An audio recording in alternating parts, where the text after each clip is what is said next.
Okay, hello everyone. Thank you all for coming. Let's continue learn from Master YongHua.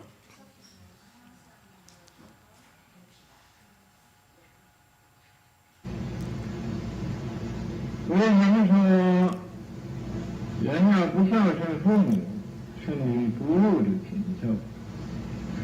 你看一看那个乌鸦，那黑色的乌鸦。 Why we say if people are not filial to their parents, they are even worse than the beasts. You see this crown, black crown.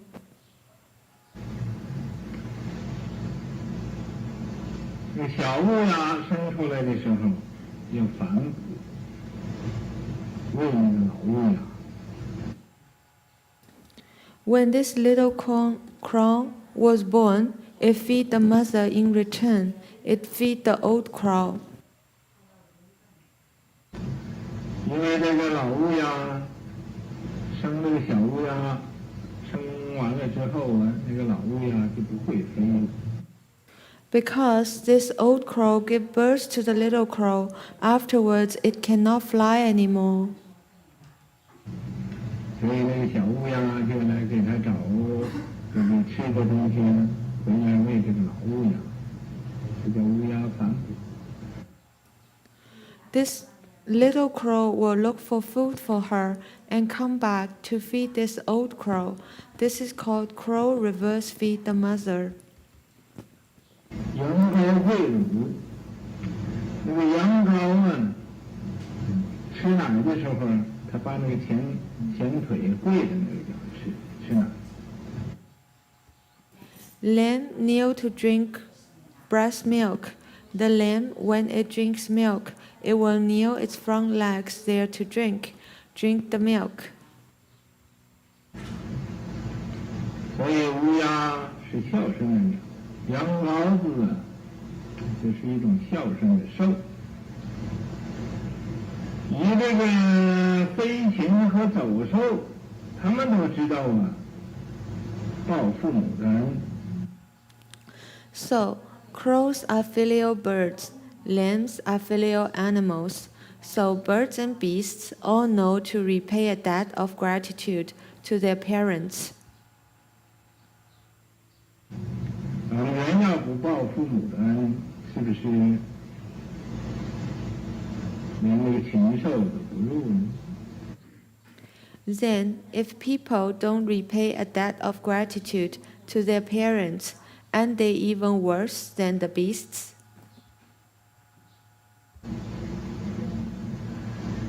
有的人说，不入禽兽，那也没有什么关系嘛。你看那个美国人。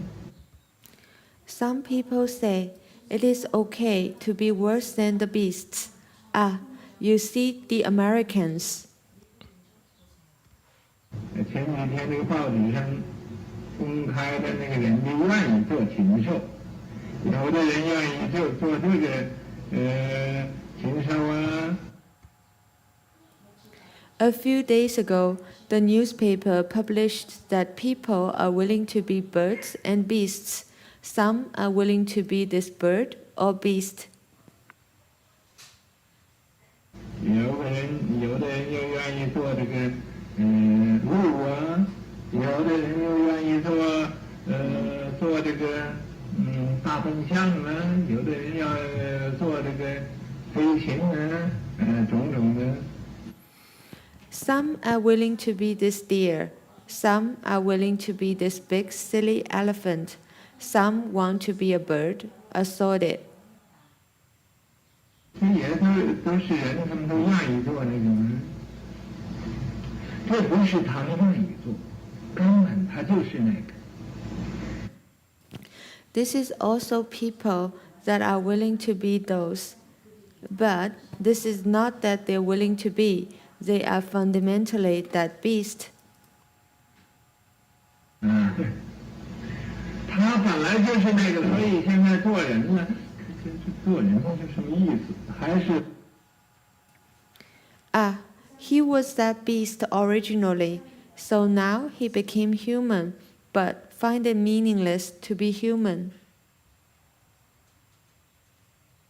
回他的那个老家去呢比较好一点，所以他愿意做禽兽去。有的愿意做蛇，有的愿意做猫，有的。He prefers to go back to that old place, so he wanted to be a beast. Some wants to be snakes, some wants to be cats.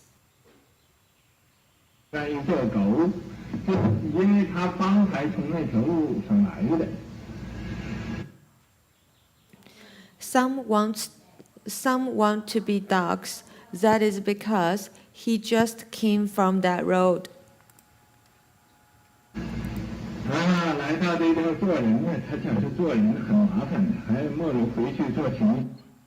Then to be human here, he felt it's very troublesome to be human. 那我吃现成的最好，你不用做工，你看。It would be the best to go back to being a bird or a beast, to eat ready-made food and don't need to work.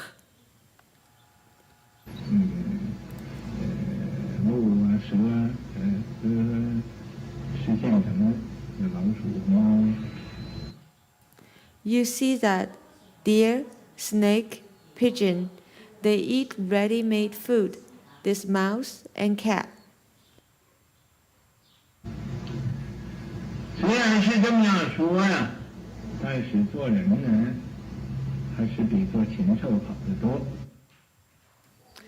Although I talk like that, but being human is still much better than being a bird or a beast.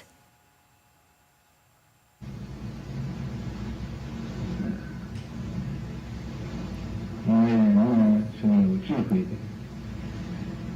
受人为万物之名。Because humans have wisdom, so it is said that humans are the spirits of all beings. 既然为万物之灵，所以所行所做，就因为这个其他的禽兽不同的，这是青年人要孝顺父母。老 Spirits of all beings. So, humans' behaviors and actions are different from the birds and beasts. This is the use should be filial to the parents.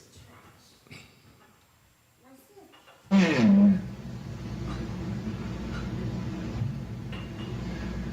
这个对子女应该慈悲，因为慈悲是应该想到。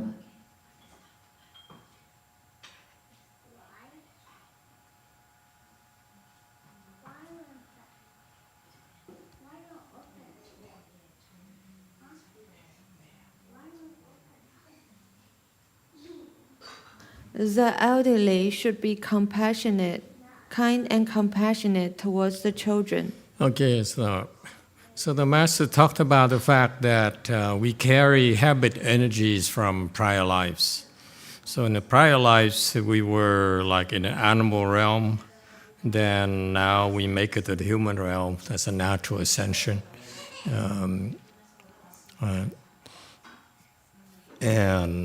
Or in a previous life, you're in the heavens, and now you fall down to human realm. You still carry the same habit energies that from a prior life. So these are built up over a lifetime, and then they carry on. It's the same habits. So that's why you can tell. Thank you. You can tell where people that you meet originally came from. Some have behaviors that indicate their habit energies. So, for example, you notice that people from the heavens don't like to work. They prefer to be served because everything is provided to them in the heavens. They don't have to do work. They don't have to do anything. They have desires. They pursue their desires. Whereas animals, they expect to be fed without having to work. That's what the master is referring to. All right, question from Korea. Master, people who don't like to work and like to pick fights at the same time, are they from heavens or asura? They probably were asuras. Asuras in heavens? Asuras are not quite heavenly beings, and they don't live in the heavens. They have the heavenly blessings. They have a lot of blessings, but they don't have the qualities of a heavenly being, or the virtues of a heavenly being.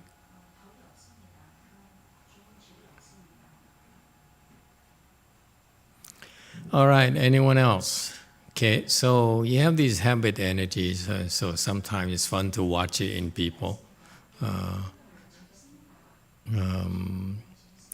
And the Master says, important, he stresses here, and this is one of his signature teachings.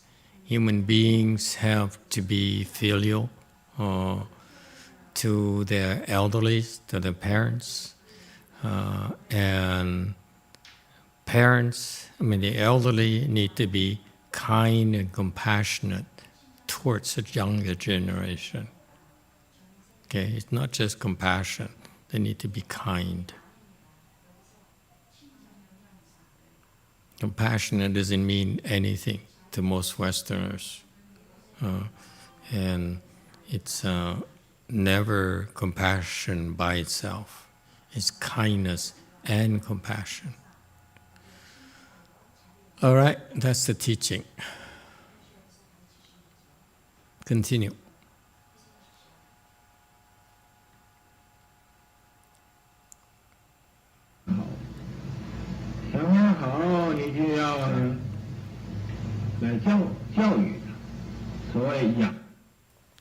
Once you're kind and compassionate, you should wish for his well-being. To wish for his well-being, then you should educate him.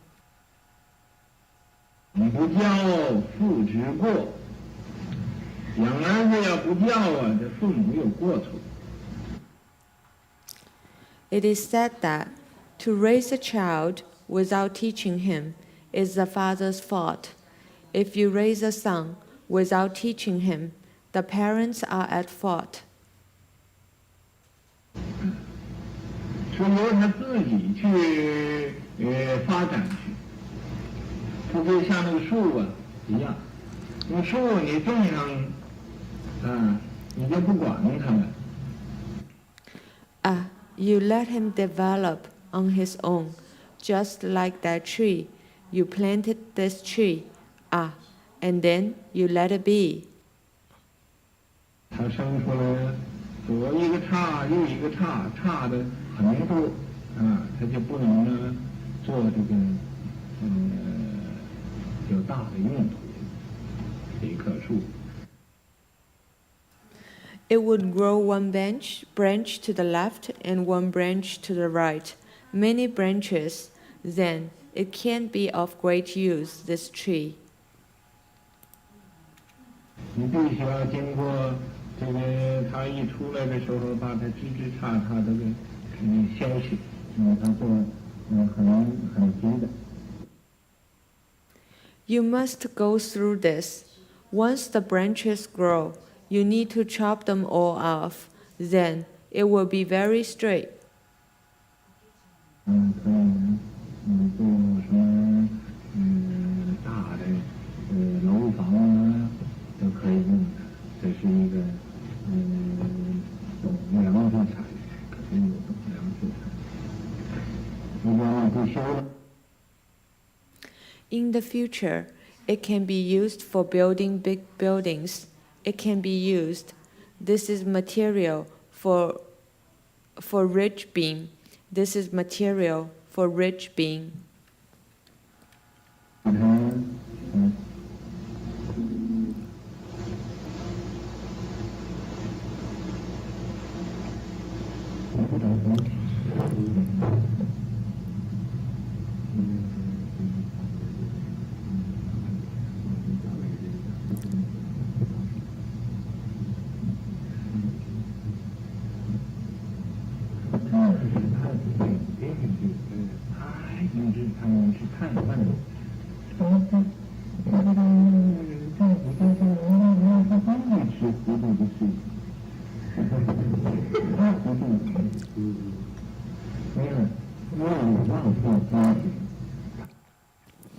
If we don't fix it, this is too stupid, also wastes money.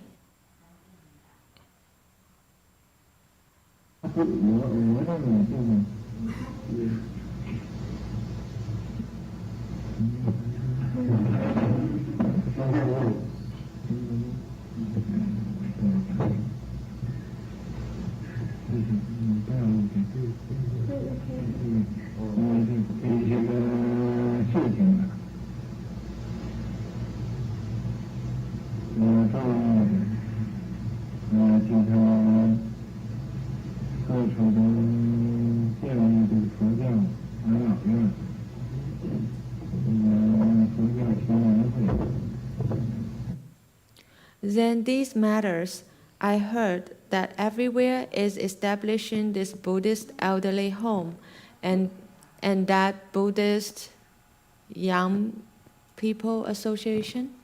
Okay, so the Chinese here means that in light of these matters, it makes sense, 据说, based on what you said earlier, okay? So, in light of these matters, it is fair to say that it's fair to say we need to establish and so forth. That's what it means. Okay, so the thing that jumps to my mind immediately is that he's saying, without being blunt about it, is that it's the parents' responsibility the older people's responsibilities, particularly the parents, to teach the next generation, young generation about filiality and teach them properly, okay? Not just within the parents' things, but also what I want to focus on. Basically, he's saying because it's so important to mold the children, train the children properly. It's just like if you want a tree to be useful, you need to trim it, you need to take care of the tree so that it grows the right way. Okay, so that's his reasoning. But you take that reasoning, you have to realize that that's just for us to depend on the teachers, depend on someone to set up a Buddhist youth association is unreasonable. How many of those do you find? Okay, how many of those would the Catholics join? Are we going to train just the Catholics, the Buddhists, and not the Catholics, not the Christians? So it has to be, to me, it has to be universal appeal. Because the interest is to help all the young people. Whether you call it Buddhist principles or not, doesn't matter. You have to teach the young people, give them the proper value system. Okay? So to call it Buddhist Young People Association is probably, to me, would be defeating that purpose. Because to me, I'm more interested in doing an association for young people. They don't need to be Buddhists. I would welcome the Catholics and Christians to come to our association and mingle with the Buddhists. Or our Buddhists go over to their association and mingle with them and learn from them. There's nothing wrong with sending our children over there. Okay, so if the churches and the synagogues and the mosques have these things, I don't have a problem sending our children, our youth, who go over there and learn about the culture, learn about, enjoy the food, look at how they dress. Okay, stuff like that would be fun. So we should not just limit this to the Buddhists only. That's my first point. Okay, it's about young people, and we care for them. Okay, we are able to reach them, by all means. If others are better than us in reaching their own Christians, their own Catholics, and they're willing to do these in the same similar spirits, we can send ours over there as well. Okay, so I don't like this Buddhist adverb here. Okay, it excludes people who do not believe in religious matters, especially in this our civilization, our culture, especially politicians and so forth. They avoid alienating the Jews, the Catholics, the Christians, and so forth. So this would be would cause objections to these people. Instead, of just have a youth association. Okay, how's that? But that's the first thing. The more important thing is, what do we teach them? Okay, we teach them about these things: filiality and respect, and so forth. Okay, loyalty, and what else is there? Loyalty, truthfulness. Okay. Dependability, you have etiquette, and then you have principle, okay? You have, anyway, I don't remember. So you teach them these things or talk to them, expose them to these principles. That's what he made the analogy of: you have a tree, and you need to trim the branches so that it grows taller. If not, it grows short. Okay? So I can see the analogy that you need the parents and the older people need to know to trim the trees. But in that, there's the assumption that you know what to do. It's our responsibility to learn how to trim a tree so that the tree grows and becomes useful to us, to society. Okay? So he's not stressing enough about how to trim the tree. You see that? This is the introduction for him. He says, you elderly people need to be kind and compassionate. You older people should believe in the importance of trimming the trees, guiding our youth. That's what he's saying. But then my question is that, do they know what they're doing? How do we make sure that they trim the trees properly and they don't mess up the trees? All right? And if they don't do it properly, we need to teach them, need to adjust, help them adjust. Okay, so that's what needs to happen. Okay, that's point number 2. That the adults need to know, learn how to trim trees, learn how to guide children. That's important. That's a responsibility of adults. All right. So far, so good. And not just for you, lay people, but for us as well, as monks and nuns. Okay? It's our responsibility as sanghas, as abbots, as head of the association, is we need to learn how to trim the trees, how to trim, your branches so that you don't become short monks. You know what I mean? Huh? You don't become short. You all become tall and useful. Okay, so not just lay people, but also monks need to learn how to guide the monks and nuns properly. It's our responsibility. This is something that we bring it up. It's offensive to the senior monks and nuns, or it's offensive to you successful people, okay? Because you fall short. You really don't know how to do it. Same thing. Monks and nuns don't know how to do it. And that's why each generation gets worse and worse and worse. Okay? I went through that. I went through the monk training program, one of the best ones in the West, if not the best. And I'm still not happy because it wasn't up to my standards. Okay, and then I realized why the sixth patriarch had to teach me,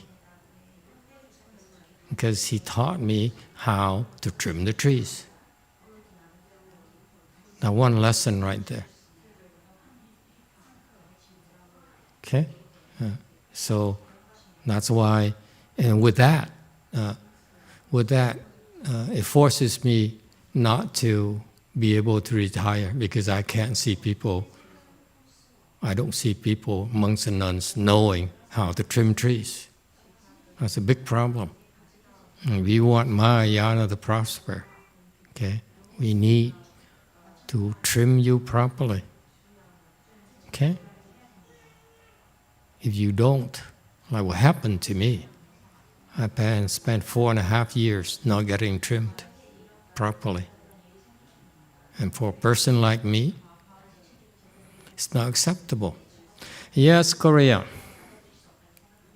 It's a waste of my time, my life. Hello? Master, many Korean people visited the Jewel Mountain since the beginning of the temple establishment. And I noticed that those lay people, when I asked them some questions, they always blame themselves not be able to improve. It's kind of very common, like everyone blame themselves. I don't do enough. I'm too lax.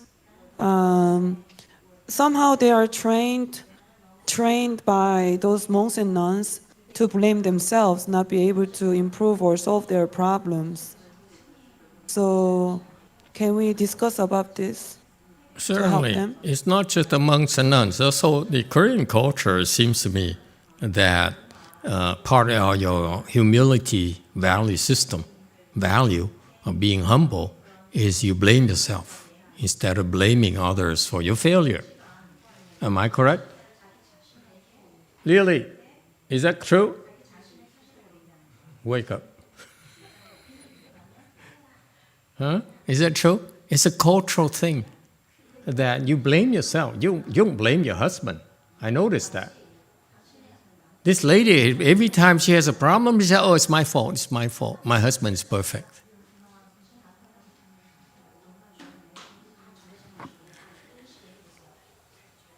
글쎄, 모든 사람들이 자기 잘못으로 다 돌리고 자기 그러는 게 한국 문화에 많이 있는 것 같아요. 많이 자신으로 돌리고 참회하고 이러는 게. 그러니까 옛날부터 조상들이 내려오기를 부모님들이 남편을 섬기고 또 남편의 부모님들, 저희 또 부모님들 이렇게 섬기는 그런 미덕에서 나온 것 같습니다. 모든 걸 자기 자신으로 돌리는 거. Wow, touch a nerve there.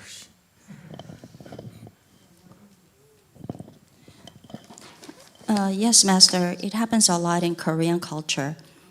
We like to repent, and also our ancestors and parents emphasize to respect their husband, and then also respect their parents. And I believe this is part of the beautiful virtues, the cultural virtue that practice in Korea. Yes, those are great virtues. That's what interests me about your culture. I see a lot of people in Korea who are like that. Unlike Xienan, who is westernized and she doesn't see it. I see so many Koreans like that. That's really impressive to me. It's very hard to find it in the Asian countries nowadays. All the Asian countries, virtually all of them, are adopting Western value systems, okay? And it's unfortunate. Yes, Korea.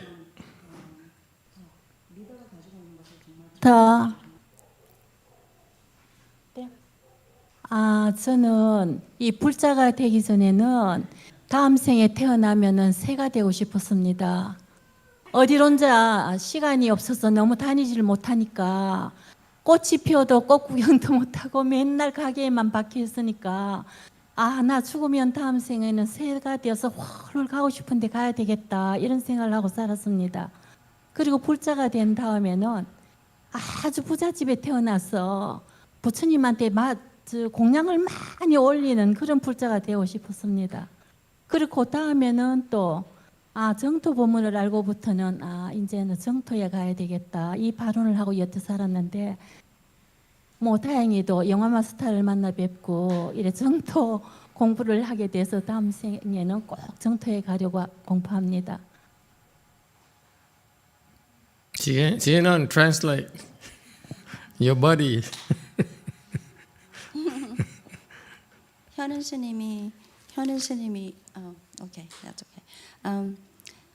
Before I become a Buddhist, I wished my next life I want to be a bird. The reason is because there was no time, and always I was busy and I was at my business. So instead of walking, I could fly, and then I could go anywhere I want. I could see the flower blooming, and I could enjoy my life more. Mm-hmm. And I wanted to fly everywhere. Mm-hmm. After I become a Buddhist, I want to born in a rich family so that I could offer a lot of monies and things to the Triple Jewel. And then after I met Pure Land Dharma Door through Master YongHua. Now I wanted to go to the Pure Land. Master, I wanted to go to the Pure Land. We hear you. Okay. I would love to be a bird too myself. An old bird gets to retire, but an old man cannot get to retire. Okay, so yeah, I agree with you, Yipche, that we should be birds. Yes, Chicago.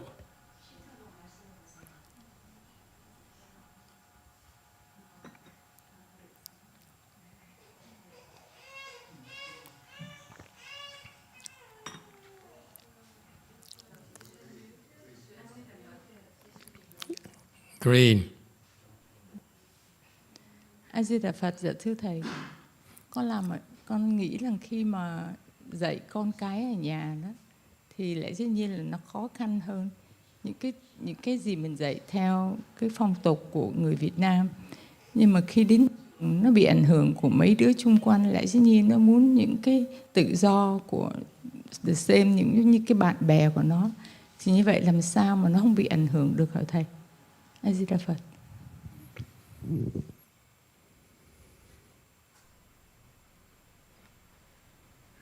Master, I feel like when teaching children, we have a difficulty that we want to teach them the custom of the Vietnamese, but then when they interact with friends, with the surrounding area environment, and then they want to be the same as their friends. So it's hard.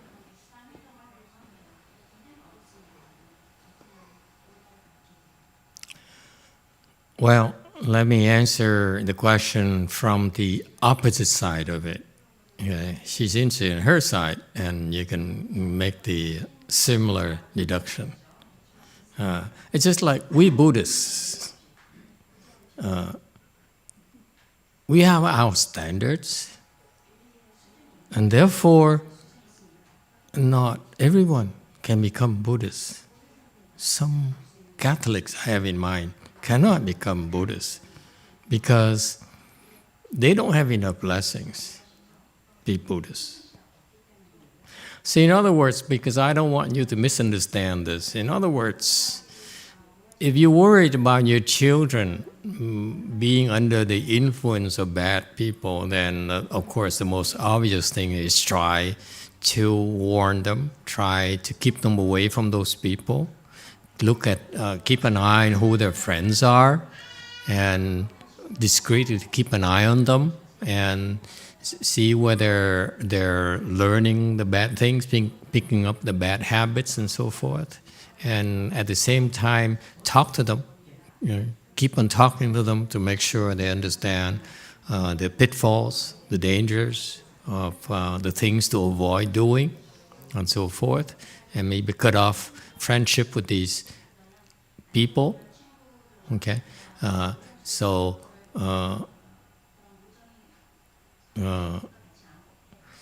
that's the obvious thing is that. But there's one thing that that is automatic.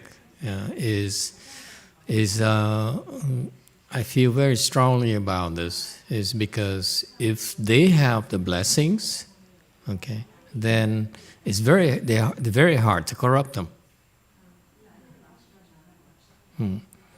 Unless they owe the friends. They corrupted your friend in the past, now they're paying their friends back. But in general, as a rule of thumb, we cannot watch our children 24 hours a day. So my attitude is give them blessings as a general armor for them, okay? And at the same time, keep an eye on them. That would be my answer. All right? There's a question from Korea that's still unresolved. Do people come and they say their complaint is they're not improving? Okay. Yes, go ahead. Comment from Korea. So additionally, so the observation was when you question them, why do you think you're stuck or not improving? They keep just blame themselves. So the culture is beautiful, but some reason it's preventing them from critical thinking. They kind of stop questioning themselves how to resolve it, and then just say, I'm not doing enough. So can you share some wisdom for them to get help? Okay, I was about to make a comment how good the Korean sound is, but her last comment is fades in and fades out and stuff like that I cannot make the comment. I was about to say, wow, money well spent. And then she made the last comment and said, oh my God, what happened to the sound again? It's in and out, it fades in and fades out. I think it's probably she's not close to her mouth, and she moves the microphone or something. Okay, so anyway, how disappointing. But Yip Che's sound was very, very good. Huh? It's excellent. You know, this is so cool, and even the sound here is so nice. It's important to us because you're all speaking Dharma as well. This came from my early years when all I had was a cassette tape player. The most expensive one I got was less than $100, okay, to play Master Shenhua's tapes. And the sound is horrible.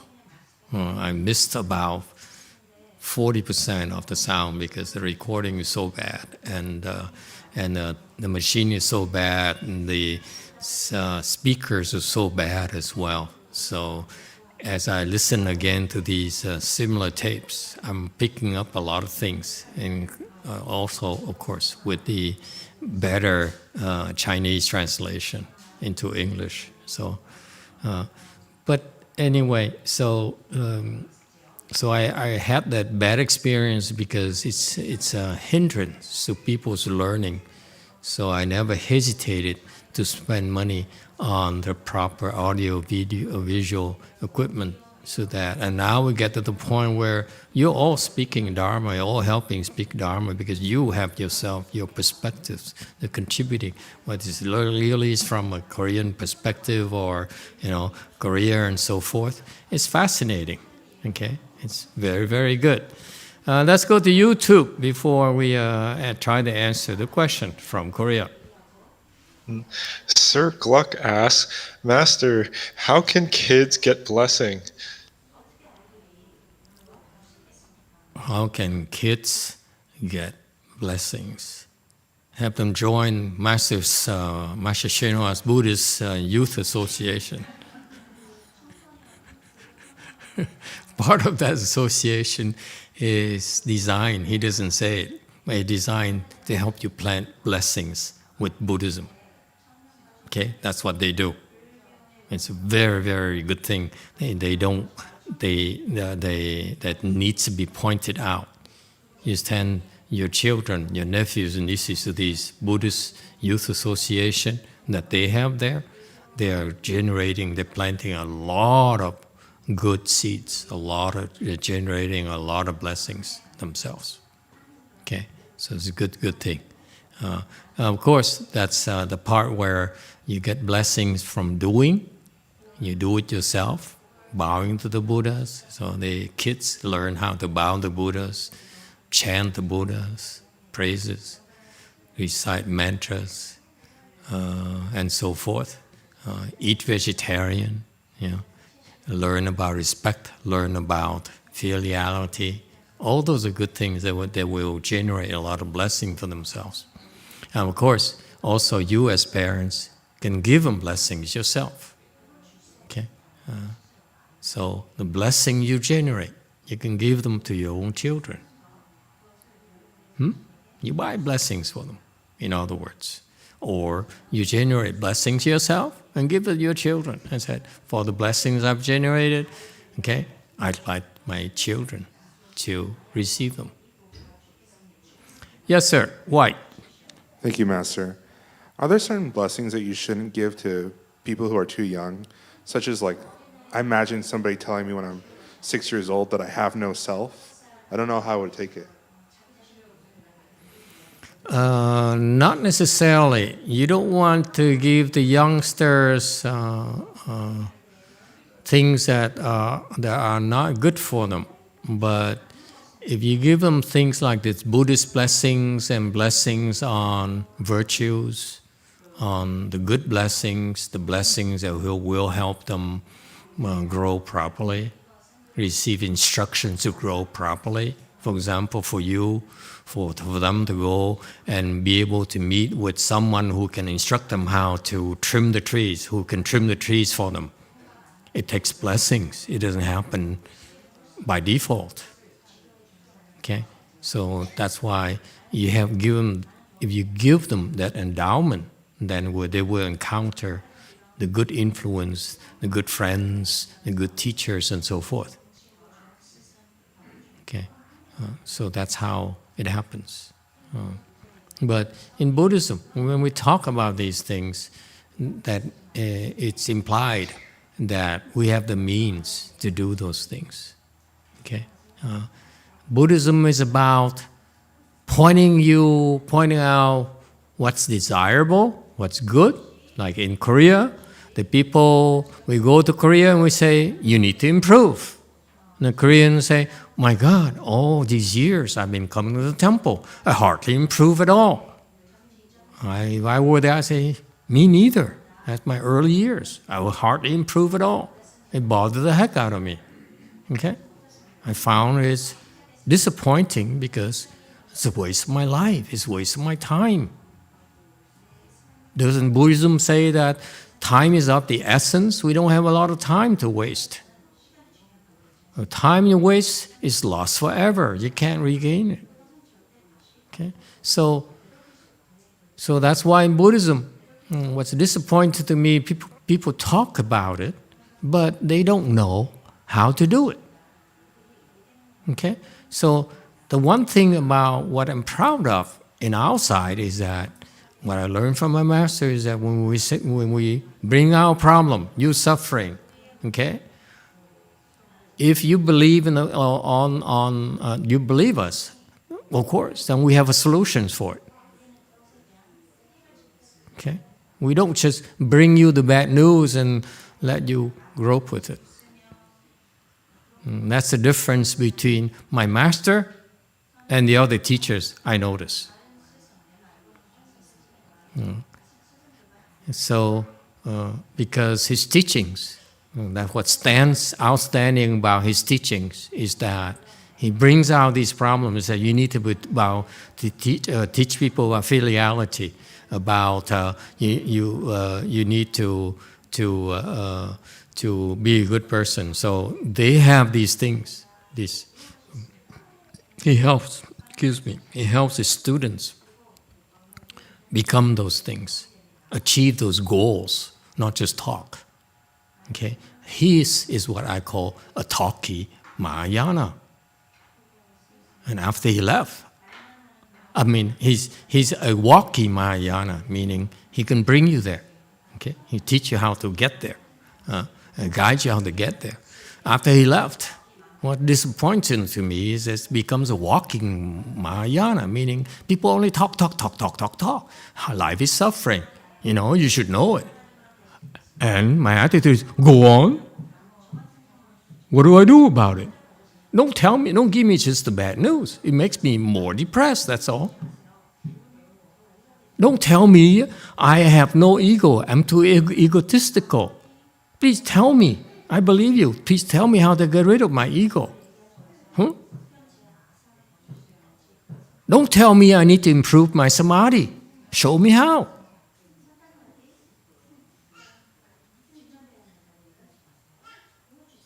So stop talking about it. Show me how to do it. Okay? So that's why I called my master called 口头禅, talkie chan. Okay? People just talk about chan. They really don't give you proper instructions. Okay? They don't actually know how to trim the trees. They only talk. The tree needs to be straight. And? You want to go to the heavens? And? Give me the details. Give me a program. How to make it happen. Okay? So that brings me to the point that how people come to our temple and the sincere ones who like what they hear. And when they're ready, they prepare to take a step further. People come and they like what they hear. Okay? And that's a good start. This is what's supposed to happen. And then when they're ready meaning what? Their blessings kick in. They don't have the blessings, they'll never be ready. That's our reality. Okay? When the blessings kick in, when they're ready, then they are interested in walking the walk. Okay? They're not interested in hearing anymore. They say, okay, now how do I improve? How do I become filial? How do I teach my children? Okay? I'm depressed. What do I need to do to get rid of my depression? I'm manic. I go out and drive. I have these road rages impulses. People cut me off. I feel like killing them, shooting at them. That's demonic right there. Okay, what do I do? And I say, me too. I feel like killing those drivers myself. What do we do? My point being that that's keep the problem small. Okay, this is the difference. The people who come to our temple, once they decide, they make the resolve, I want to improve, I want to improve myself and change for the better, then we can guide them.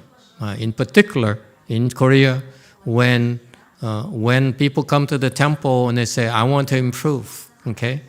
I assure you, we have programs in Korea right now where they received help from the abbot and our people. This is why he's an abbot, because he can help all of you Koreans improve. Okay?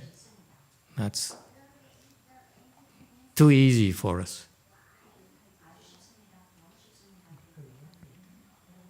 Okay? To the point where my disciples are able to help all of you. That's why we open temples. I open temples in order to let my disciples train you, and I train them to train you.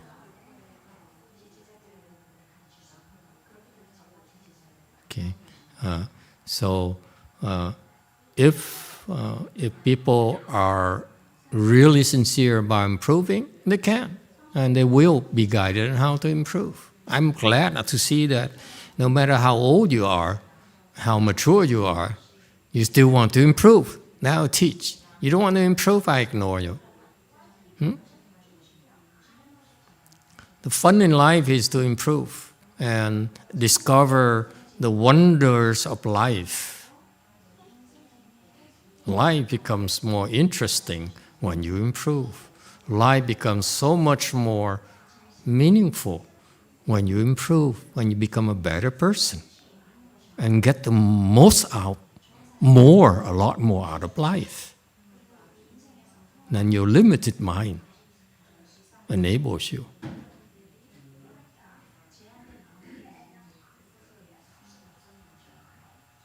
Okay, so one, the fact that I mentioned the keyword blessings. When you're ready and you have the blessings, it's not that hard to improve. In my experience so far. Okay,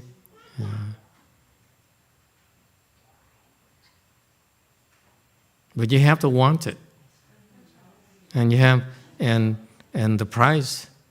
And the indicators that you have blessings is that you want to improve and you are not daunted by the demands we place on you. People come to our chanchi and they starve themselves to death. They make faces all day. I feel so miserable. Why am I doing this? I miss my family, where people are nice to me. And every day I'm forced to go to lunch and smell the food. Oh, good Lord. It's torture. So it takes hard work. It takes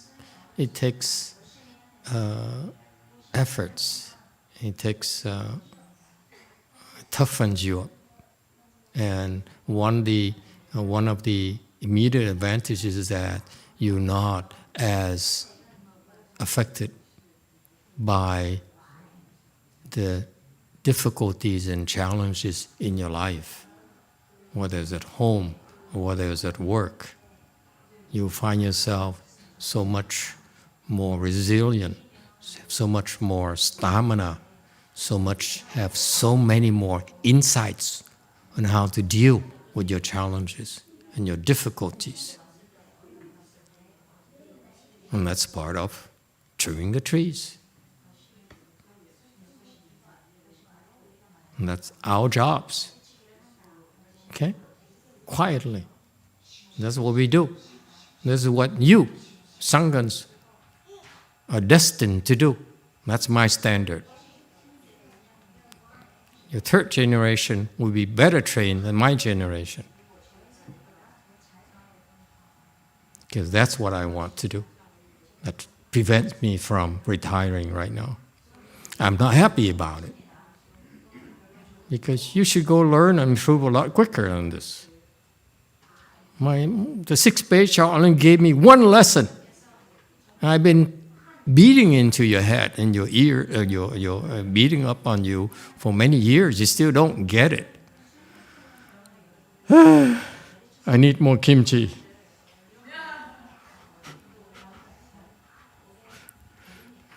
Okay, so in brief, I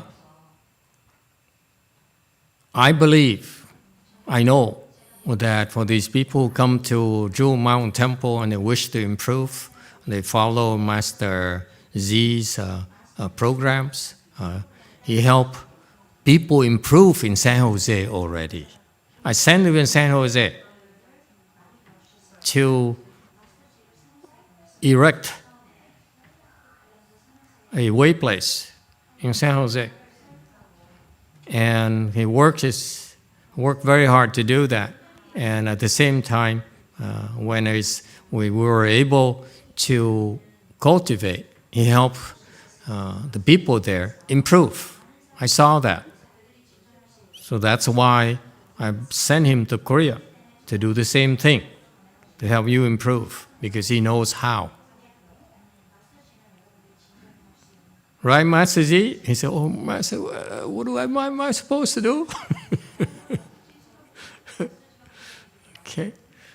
But what you should be, you Sanghan should know that this is your destiny. I want you to go to places like the 6th Patriarch sent his disciples. I want you to go to places and teach people and help people improve. That's our small contributions to society. And you can. You're sent there because you are bringing something new, something better to the area. That's my quirk. I don't go anywhere unless I bring something more that's available. Okay? Otherwise, it's a waste of my time. I'm not a Me Too person.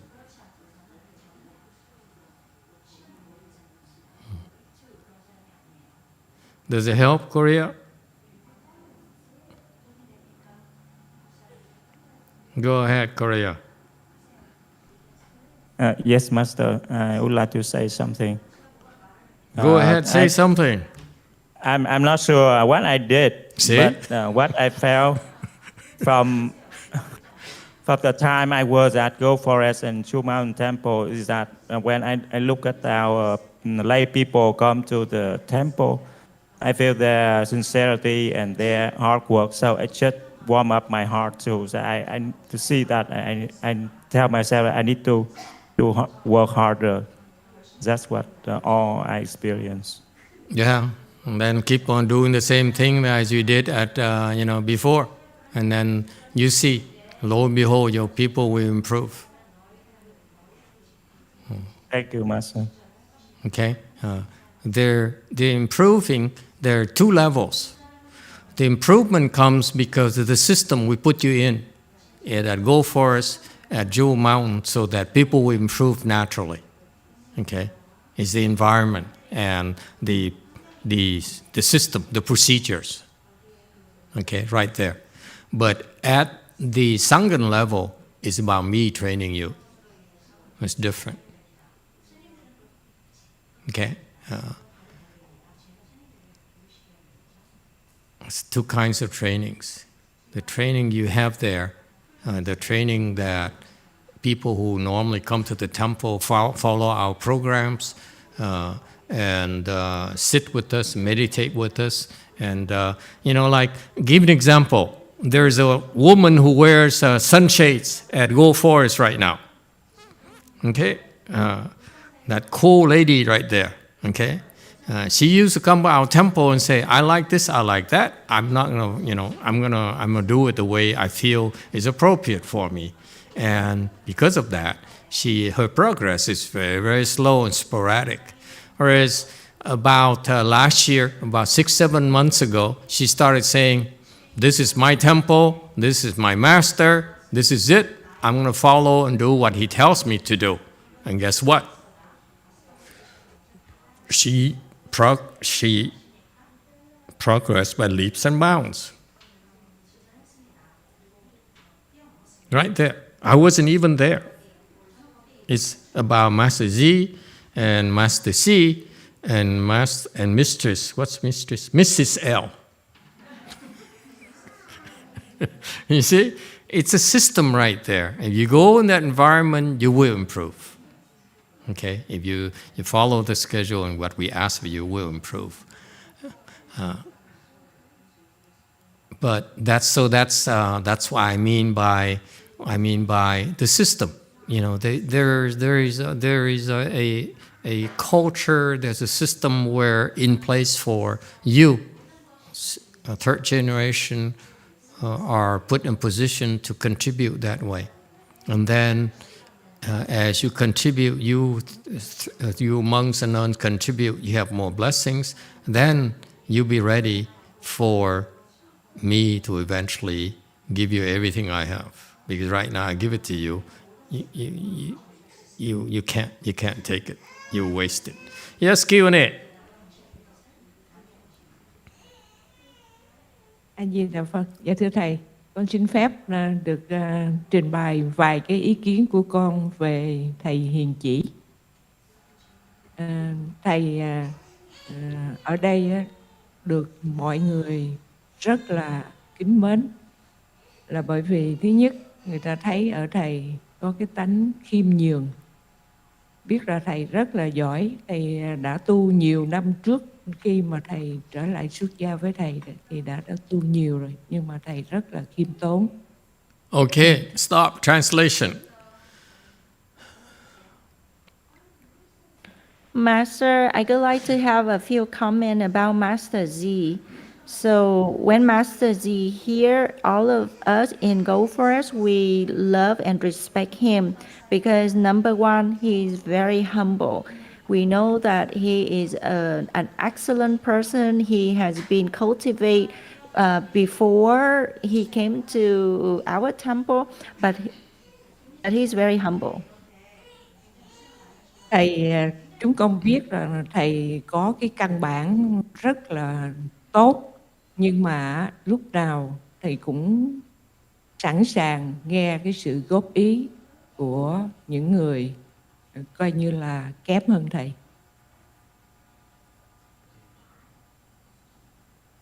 So we know that he has a very good foundation, but he always willing to listen to the ideas and comments from people that is not as good at him. Cái điểm thứ ba mà chúng con nhận thấy ở thầy đó là thầy theo rất là kỹ những cái điều, những cái thời khóa mà sư phụ đã đặt ra. Thầy không có bỏ dở một cái thời khóa nào, dù là một buổi cúng ngọ, mặc dù thầy rất là bận rộn. Có những lúc thầy ở trên này chỉ có một mình mà phải xoay sở đủ thứ hết. The third thing is like he follows strictly all of the schedule that Master laid out for us. Like I don't see him skip even the lunch offering, even though sometimes like he is very busy. He's the only one here and then he has so much work, but he still follow the schedule. Thầy thích lắng nghe hơn là thầy nói. Và thầy chỉ trả lời khi mà chúng con có câu hỏi, không bao giờ mà thầy tự động mà thầy bảo là phải thế này, phải thế kia. Cho nên những cái lời nói của thầy khi mà chúng con hỏi đó, nó mới được là đi sâu vào trong cái tâm khảm của chúng con.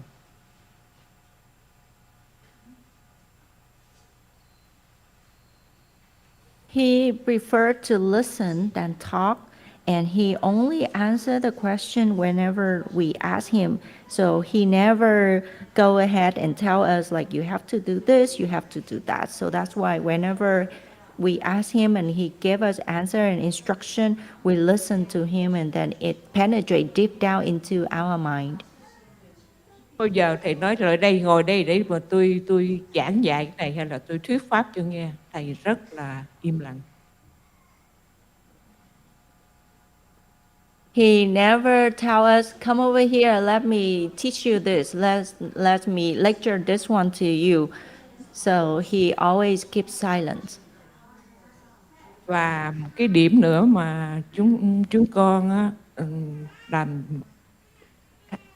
thầy đã làm gương cho chúng con là những gì mà sư phụ dạy thầy tuân hành 100% từ những cái chuyện nhỏ mà chúng con thấy, hoặc là có thể là những cái chuyện lớn lao hơn mà chúng con chưa biết. So I see that he set a very good example that he follow 100%, execute 100% master instruction in either the small things that we can observe or the big thing that we are not be able to see. Ví dụ như có một lần chúng con đến thì lúc đó là trời mưa mà thầy đang dầm mưa làm việc ở ngoài, thì con sợ thầy bệnh, con nói thầy ơi sao thầy không đội nón? Thầy nói sư phụ dạy là không cần thiết phải đội nón. So, for example, one time it was raining when we arrived to Gold Forest. I saw that he was working under the rain, and I asked him why you didn't wear a hat, and then he answered me that Master told us that we don't need to wear a hat. Cái sự vâng lời của thầy đó làm cho chúng con cảm thấy là tin tưởng ở sư phụ nhiều hơn. Là bởi vì một người giỏi như vậy mà luôn luôn tuân thủ theo những lời dạy của sư phụ thì chúng con không dạy gì mà không nghe lời sư phụ. So because of his obedience to master instruction, he taught us a lesson that it helps us to believe more in sư phụ, because such an excellent person always follow master instruction, then there is no reason for us not to listen to master instruction. Tóm lại, thầy là một người ít nói mà làm nhiều, và chính những cái điều đó làm chúng con khâm phục. Và khi mà thầy từ giã ra đi, chúng con không ai cầm được nước mắt. So in summary, he is a person that speak less, do more, and all of us very respect and count down to him. That's why when he depart us to go to Korea, none of us can hold our tears. Thưa thầy, con là một người nghĩ sao thì nói vậy từ trong tấm lòng thành, cho nên những điều con nói đây không phải là để mà tân bốc thầy hiền chỉ, nhưng đó là những sự thật con cần thấy phải chia sẻ cho mọi người cùng biết. A Di Đà Phật, con xin hết. I am a kind of person that whatever I think, I will speak out. Whatever I say here is not to kiss up to Master Z, but it's from the bottom of my heart. And then I feel that this is the truth that we need to share to people so that more people can know about it. Thank you. Very nice. Look at that. So we may have to bring Master Z back for a visit every now and then to San Jose. Okay. But that's what has been observed. But for me, it's about results.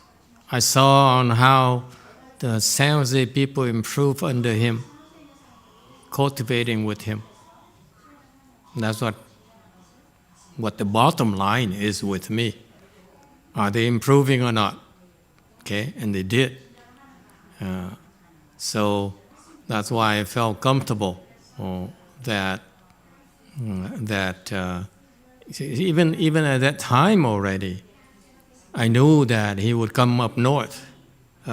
We would not be a Me Too either already. Okay? So he went up there to bring something to some more firing power from Mahayana to the table up north. And he did that. And it showed, it turned out to be productive. Okay? And then after he left, I brought new people in, and people continue to improve. You see? So that's what matters. The only thing that matters to me is you keep improving. And that's what happened. It goes to prove that it's what I talked about earlier. You just follow what they do, what they've been trained properly, and they are in a position to help you improve by following their instructions. Okay? Wherever they go, whether it's in Korea, whether it's in San Francisco, San Jose, and so forth, it's the same thing. Just follow the instructions, you will improve. Okay? And so that's what is different about us. Not just Korea, but I notice that most temples, people don't improve at all because they don't have the proper program to help them improve. Okay? I'm very blunt about these things. I don't waste time. I don't want to waste your time. Okay? That's all I ask. That's what all I asked when I became a monk is don't waste my time.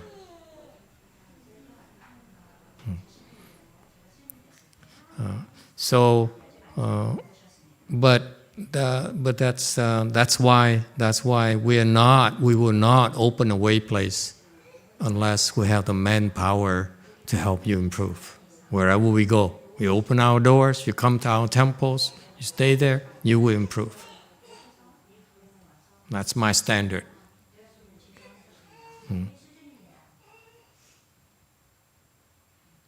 More than before. Very simple. Okay? I want you to be proud of that tradition. Wherever we go, we help people improve and become better than before.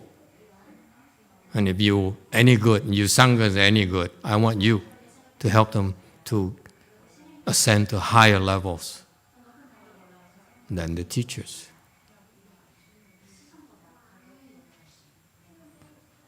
All right?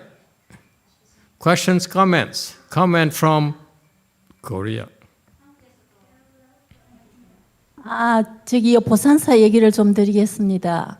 저 금림선사에서는 마스타지 스님을 한국 보내셔서 오시는데 저희는 오셔서 기뻐서 옵니다. 너무나 든든합니다. 그리고 마스타지 스님께서 거의 24시간 법당을 지키고 계세요. 신도가 있건 없건 항상 법당에서만 이렇게 계십니다. 근데 제가 베트남 요리를 할 수 없어서 못 해드려서 죄송할 뿐입니다. 너무 똑같은 음식만 계속 해드리니까 죄송합니다.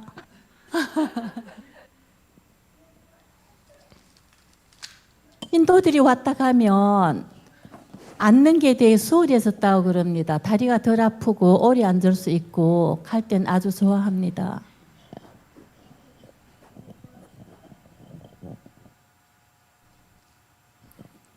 So I'm sending this message from Jewel Mountain Temple, the Gold Forest Temple.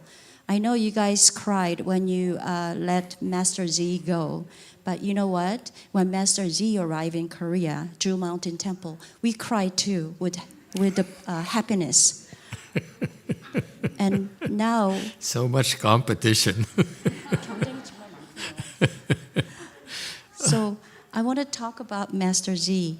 We can always rely on him, and he's always in Buddha Hall, almost like 24 hours, and we feel really great because he's there for us. And one thing that I like to discuss is about the cooking. I don't know how to cook Vietnamese food, so I'm very sorry I have to cook same food every day for Master Z.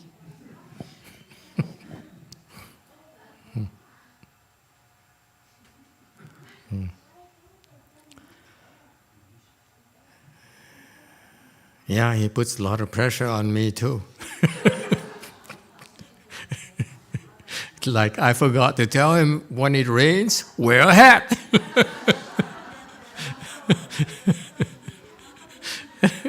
Please, Master Z, next time it rains or snows, wear something in your hat. You could die. Yes, Korea. Yes, Master, I'd like to say thank you to all of our people. You know, they just brought up my practice. And you know, at Chu Mountain Temple, every time Yip cook, I feel like even her simplest food, like boiled vegetable, I feel also delicious. That's what. So I think that's my opinion. And all in all, I think usually we need to tell our people that please, I'm nothing, just look up to our master because he's a good model for everyone to look up to. Don't look at me.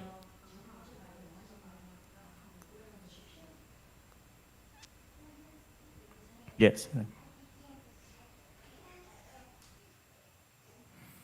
Ding! Anyone else? Yes, orange, before the cat ruins it. Thank you, Master.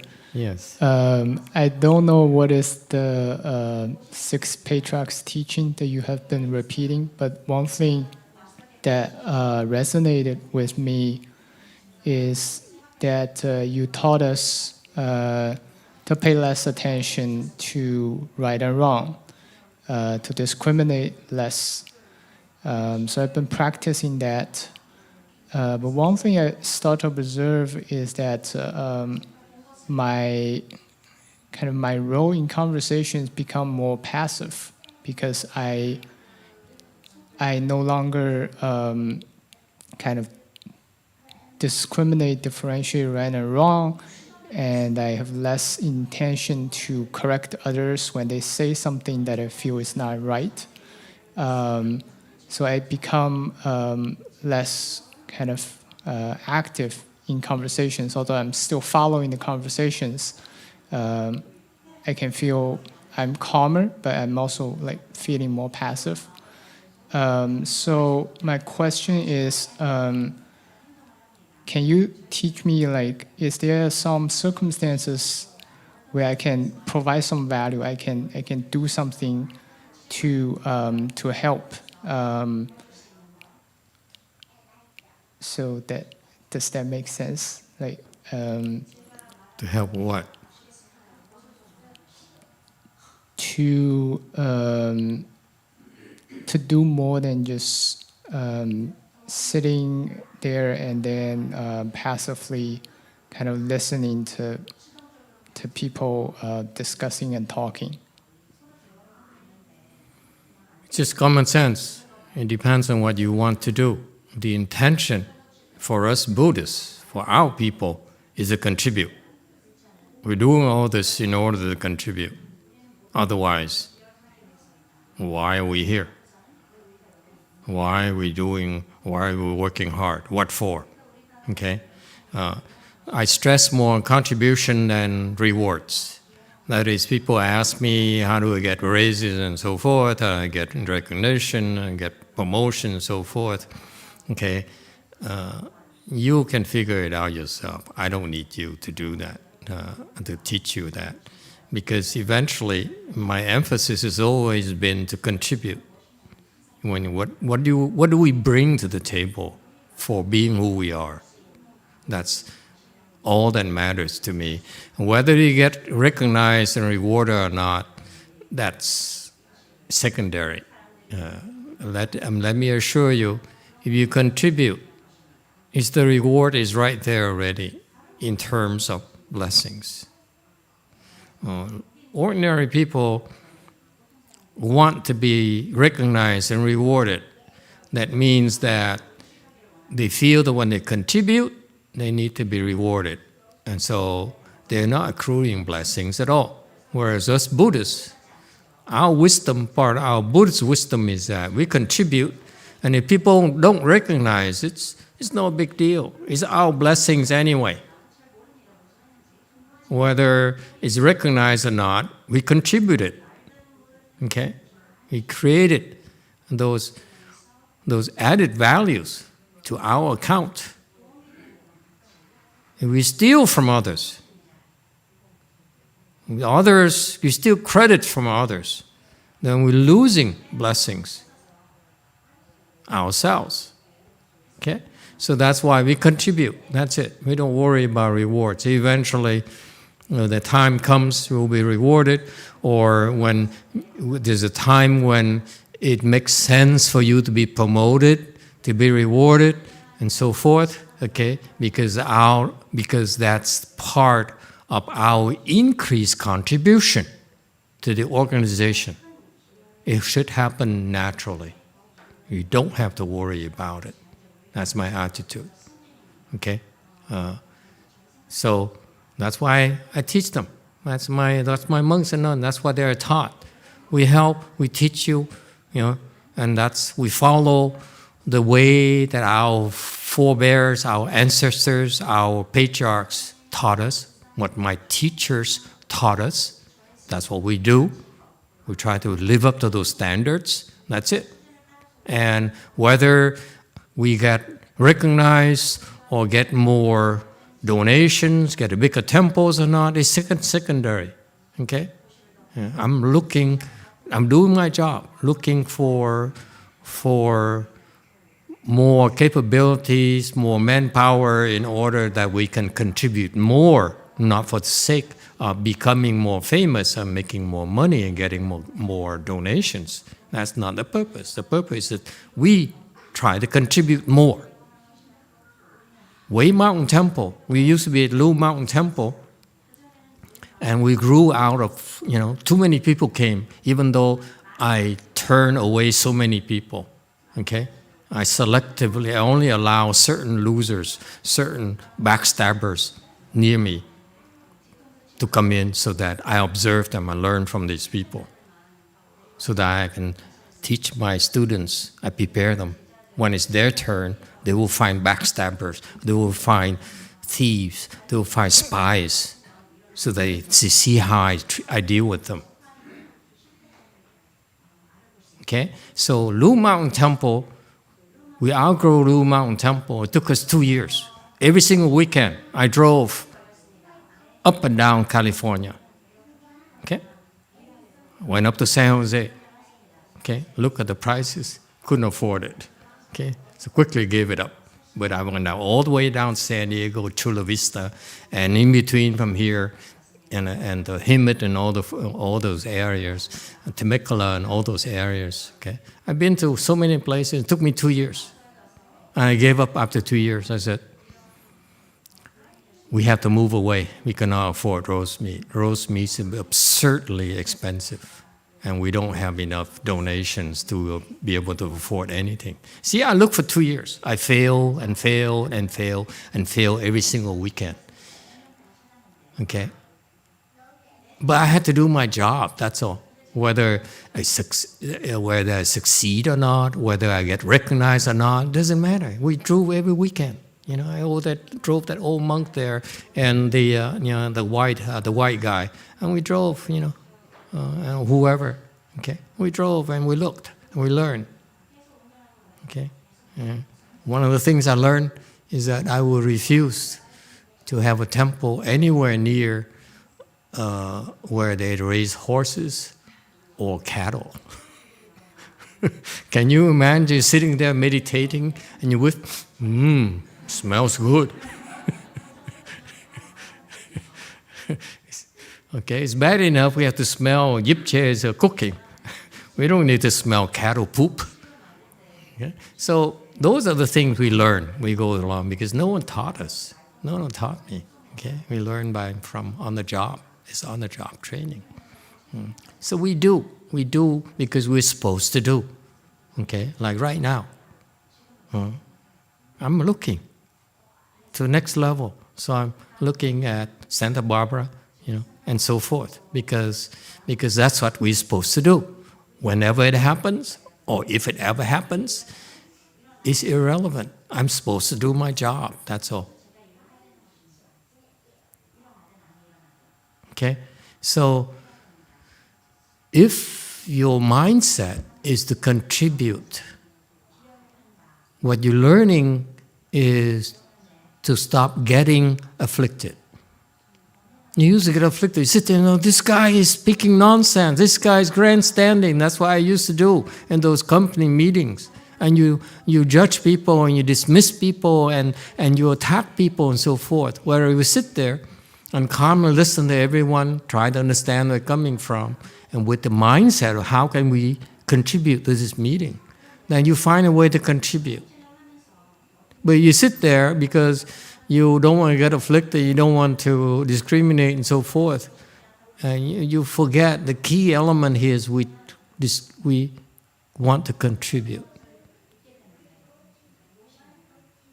Okay, you really want to contribute, you find a way, you find an opportunity to contribute because your head is clearer. When you're not afflicted, you see opportunities quicker. You see the problem a lot better. That's our contribution. And it naturally happens. Okay? It's a mindset, folks. We want to contribute. Whether you are a blue-collar worker, white-collar worker, a leader, okay? We all contribute in our little neck of the woods. That's what we do. We're not trying to get a recognition, not trying to get rich or get famous and so forth. We contribute. Everything we touch, a contribution. Okay?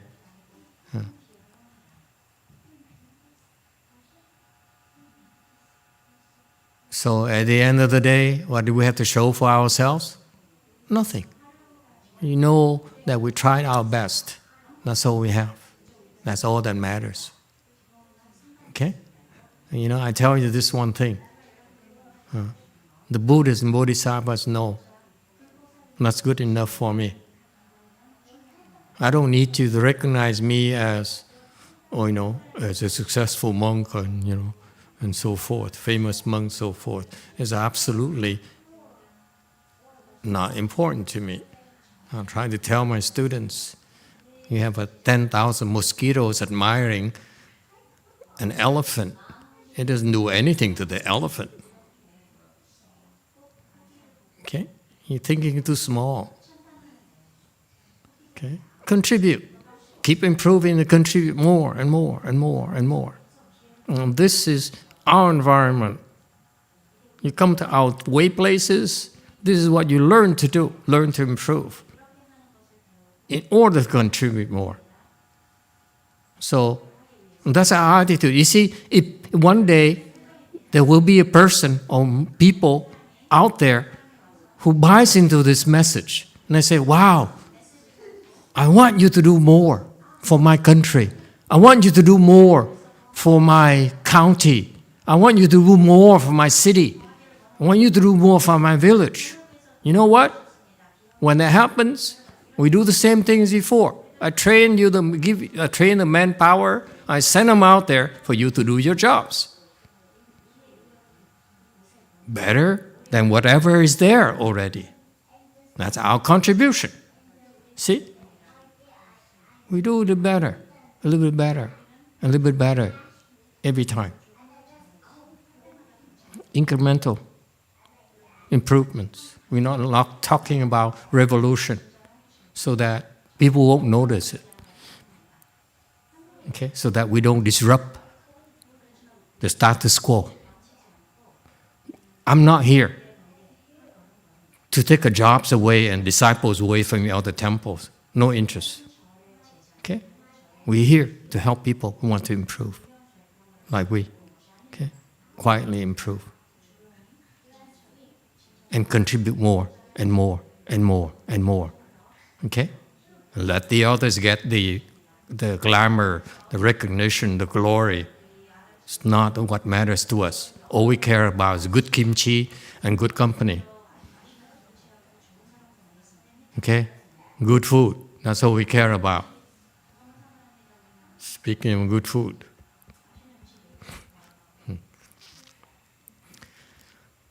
a little bit hungry. Anything else? Oh yeah, Daniel. I think I see the benefits of doing like, well, I cannot do full lotus, but I could do a little bit of half lotus. And I see the at least my pain in the knees have actually become less. So I do see the benefits of chant meditation. So I don't know even if it's possible to replicate the chant meditation and put into Catholicism. So more people can benefit, but I don't know. That's my opinion. Absolutely. You have to pay the price to improve. Okay? There's a price to pay. There's suffering you need to endure in order for you to improve. You need to apply yourself vigorously. That's a requirement. Why do you have so many cheese? Because you come here, you're going to be exhausted. Okay? We exhaust you. We don't let you sleep until midnight. And then pull your hair at 2:30 in the morning. Hey, get up. Lazy bum. Okay? There's work to do. So that's why we do these things. And if you do follow these things, you will improve. That's our system. It's a systematic training program that these people went through themselves, so they can guide you. Okay, and if you when you reach a certain level, you can become a teacher yourself, and then you can teach others and help others. It's non-denominational. I'm not interested in spreading Buddhism like my Chinese master who says, I'm spreading Mahayana. No, I'm here to teach goodness. Okay? I'm here to serve my Buddhas, my teachers. Okay?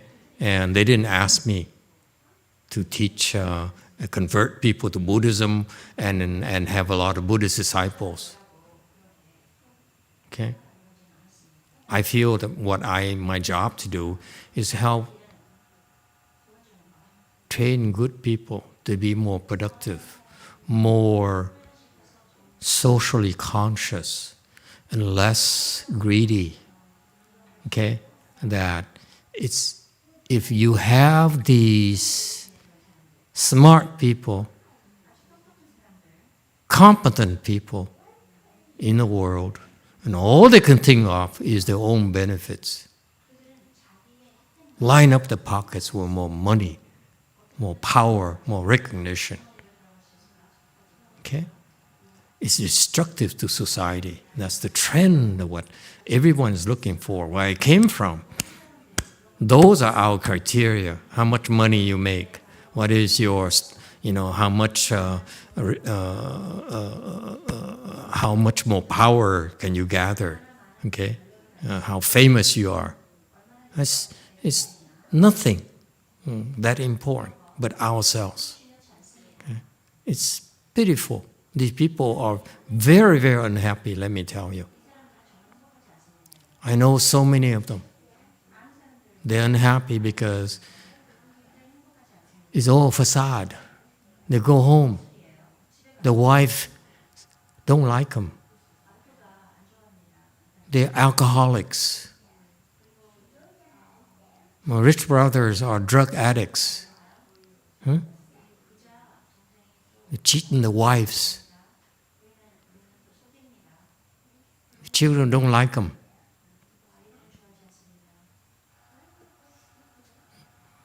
So, you see, people of the world, like my master, Master YongHua says, people go after these external measures, these external gauge of success, your fame, your money, your followers. But deep down, inside their heart, they feel so empty, they feel so lacking in self-respect, in happiness, in whether their lives make sense or not. They're miserable.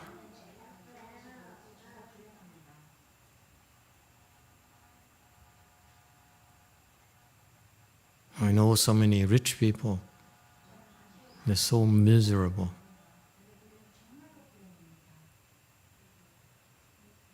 Politicians, successful people,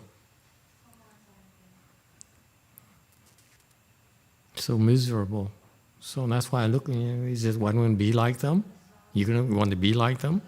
Do I want to be like them? No, I don't. It was my decision. Okay, how do we get here?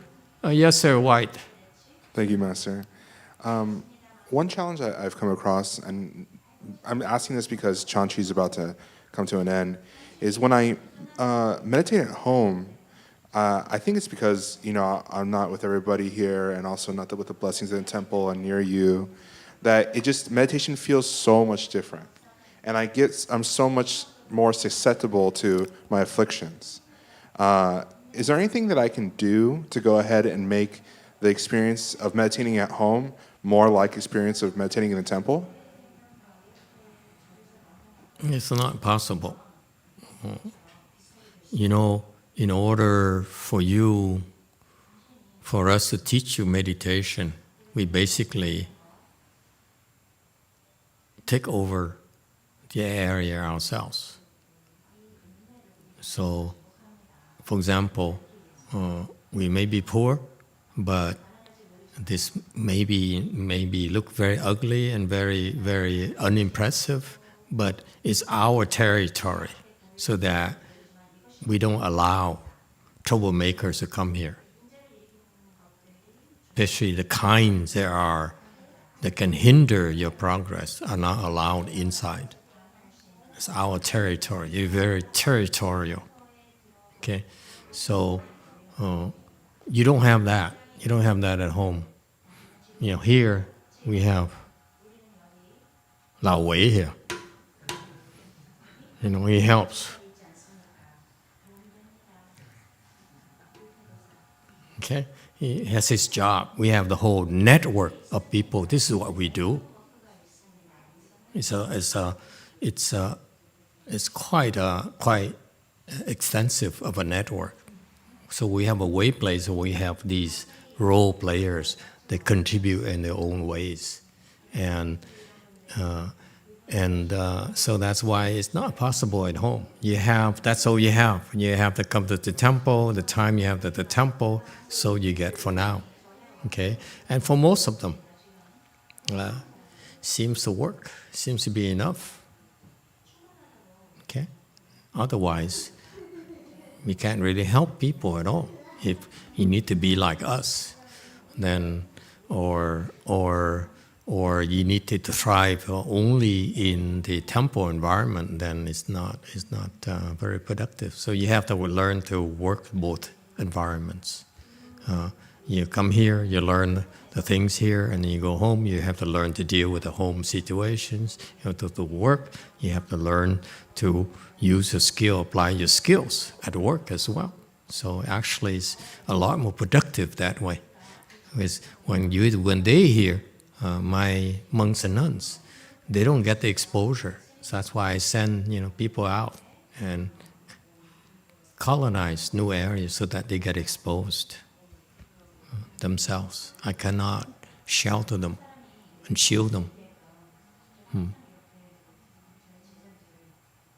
all the times.